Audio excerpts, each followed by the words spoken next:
Tennessee Tech head coach Dewayne Alexander, Golden Eagles coming off a overtime loss against Tennessee State this past week. They're going to be at home non-conference action. Virginia Lynchburg coming to the town. That is on Saturday afternoon. So, Coach, just some general thoughts, and then we'll go into any questions.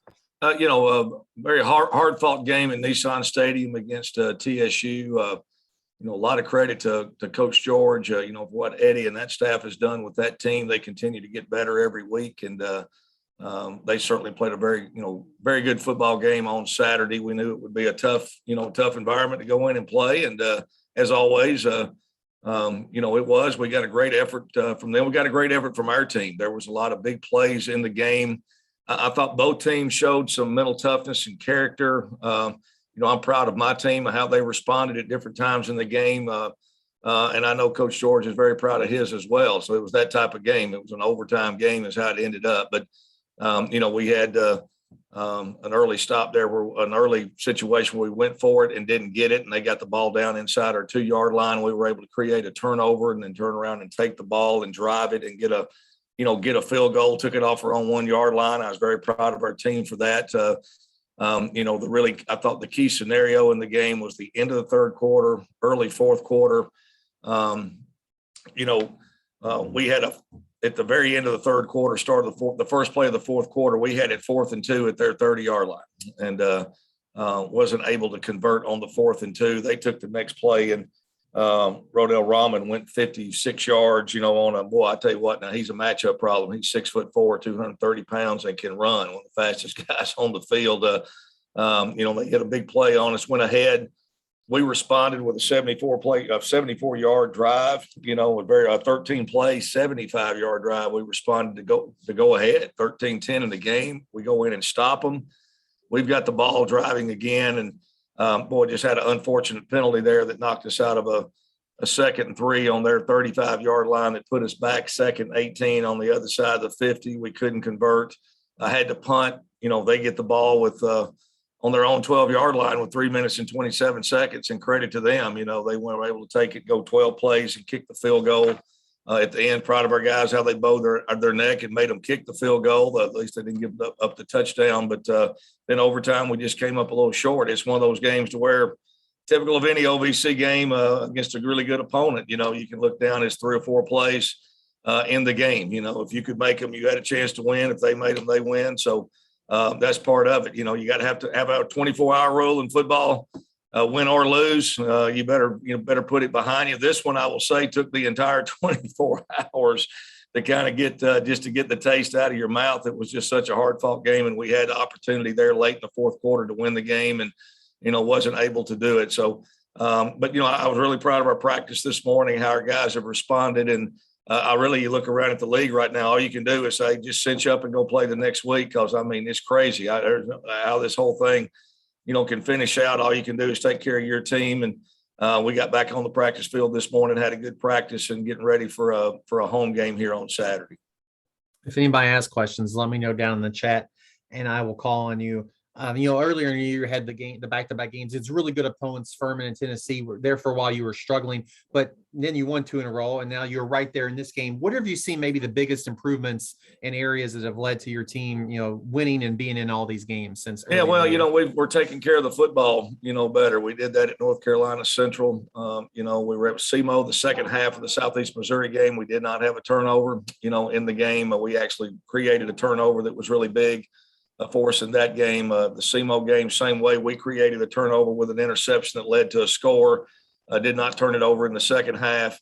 And then we did not have a turnover in regulation in the game on Saturday. Our interception came actually on the last play of the game, where Willie had to throw the ball to try to make a play on 4th down. So, but in the game, we caused 3 turnovers, and they didn't, and we didn't have one during regulation. So, I think certainly that's a big part of it. We've had some offensive line continuity, which has been big. We've been able to start the same offensive line here for 3 weeks in a row, and I think you see a difference. David Gist has had 147 yards, 133 yards, 113 yards Saturday. He's had well over 100 yards 3 weeks in a row. We've been able to rush for over 200 yards, in a game here 3 weeks in a row. So we're getting offensive. We haven't given up a sack, a couple of weeks in a row. So, we're playing better offensive line wise, continuity wise. We've started the same quarterback who's played all 8 quarters, 2 weeks in a row. So, just finally getting some continuity. We had a lot of guys out, a lot of things early on. We do have some guys back. So I think that's the biggest reason, Kyle, is just we're starting to get, at least some practice continuity and have a consistent lineup that we're putting out there. And we've got a lot of young guys who, their playing time is making them better on defense. Javian Allen, number 2, is a true freshman. Jalen Baker, number 4, is a true freshman. We have a lot of freshmen rotating into the defensive line. All of our defensive backs, our corners. Naquan Washington is a freshman. Trace Danley, a freshman, number 9, played a lot of snaps in the game. The other side of Cam Hudson's just a sophomore. He was out a few weeks with an ankle injury in his back. So, just getting some guys back on the field and back in practice, I think has really helped us. And we feel, we still feel like, hey, we got to roll up our sleeves and keep playing because this thing is still wide open. And, let's see what 4-2 in the league and 6-5 can do. It certainly has a chance the way things look right now. We still played 3 really good OVC opponents, some of the top teams in the league in Murray State, Austin P, and UT Martin here down the stretch. So, a lot of football left. You got to put it behind you and press on. Mike Organ has one question. Go ahead, Mike. Dewayne, long time no see. What talk about stepping out of the conference twice in a 3-week span and at midseason, how unique that is and what the dynamics that could have on your season? Well, it is, it's unique. Again, created by, the conference shakeup that we had, and trying to find some games, and trying to make sure we had a good balance of home and away. North Carolina Central was an opponent that we actually had scheduled for the fall of, 20, season, but we ended up not playing, in the fall of 20 due to the pandemic, and then only played a conference only schedule in the spring. So we got with them and looked at how we could rework that, that game with those guys. And so it worked out to where we could go over there, and play and fill one of our spots that we had on our schedule. And then, I'll be honest, I was not for playing teams in our conference twice. I was not for doing that, especially if it was going to cause us to have to play, an away game at SEMO or up at Eastern Illinois or anything else. Just for playing a team twice, I think it's created a unique dynamic for all those teams that are doing it. You're playing a game. Usually when Tennessee Tech and UT Martin strap it up now, it's for a lot. There's a lot on the line, and not that it's not when you play them, but whenever you're saying, hey, this one is a non-conference game and this doesn't count. Well, you've never not played UT Martin or Austin P or TSU and it not be for something, conference and have conference implications. So, and we really needed a home game that week. We needed it home because otherwise we'd only had 4 home games. So it worked out for us to do that. So, it's unique this week for us. Again, the focus is just on, our football team and trying to get better and continue to improve. We got an open date after this game. So, I think that schedule's worked out, I think is, has helped us. But, I think everybody was put in a situation trying to find games and they just weren't out there. There weren't a whole lot out there, but we had a couple that were able to play. So that's what we decided to do here at Tennessee Tech.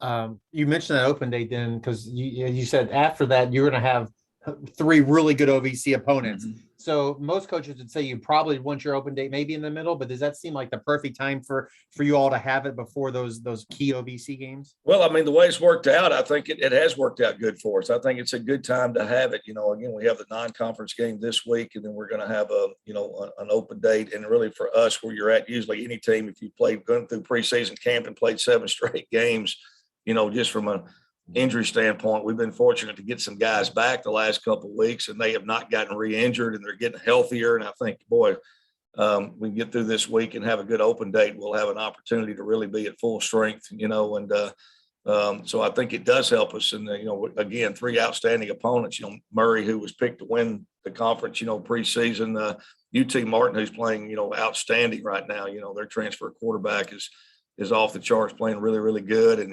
they're ranked, almost top 10 in the country in some polls, and so they're playing outstanding. And then Austin P, we've got them on the road at their place the last game of the year. And every coach is telling his team they still have a shot, and they do. You just got to continue to play. And you truly can make a case that everybody can beat everybody.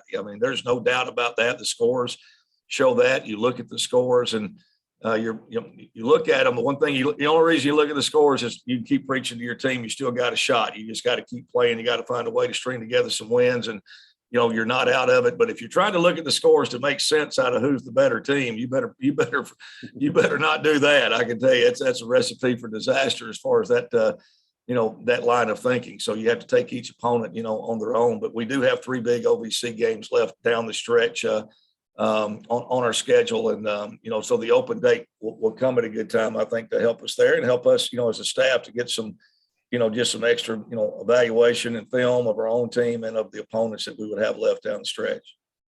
Coach, thanks for your time this morning. Best of luck this weekend, and we'll talk to you again next Tuesday. Thank you. Good to see you, Mike.